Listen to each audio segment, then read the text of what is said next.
Hello everyone. Next day Indira Gandhi zoological park అయితే వచ్చాం. దీన్ని వైజాగ్ జూ అని కూడా అంటారు. దీని ఎంట్రీ టికెట్ అడల్ట్స్కి 70, చిల్డ్రన్కి 30 ఉంటుంది. లోపల ఆల్మోస్ట్ 7 కిలోమీటర్స్ వరకు వాకింగ్ ఉంటుంది అన్నారు. అందుకని మేము బగ్గీ బుక్ చేసుకున్నాం. ఈచ్ పర్సన్కి 70 రూపీస్ అయితే ఛార్జ్ చేశారు. ఇక్కడ ఎలక్ట్రికల్ సైకిల్స్ కూడా రెంట్కి ఇస్తున్నారు. ఫ్యామిలీస్తో చూడడానికి ఇది మస్ట్ విజిట్ ప్లేస్ అండి వైజాగ్లో. ఫస్ట్ మేము హిపోపటమస్, క్రొకోడైల్స్ ఇలాంటి చూసుకుంటూ వచ్చాము. తర్వాత అయితే బ్లాక్ బగ్స్, డీర్స్, ఇంకా కొన్ని అడవి జంతువులను చూసుకుని వచ్చాము. కొన్ని స్పాట్స్ అయితే వెహికల్ మీద వెళ్ళడానికి లేదు, బై వాక్ వెళ్ళాలి.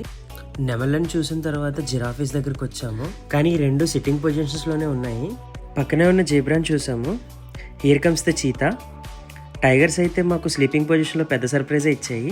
తర్వాత మిగతా యానిమల్స్ అన్నీ చూసుకుంటూ లాస్ట్లో హైనా అండ్ వైట్ టైగర్ చూసాము. వీడియో నచ్చితే లైక్ చేయండి, షేర్ చేయండి and please subscribe to our YouTube channel.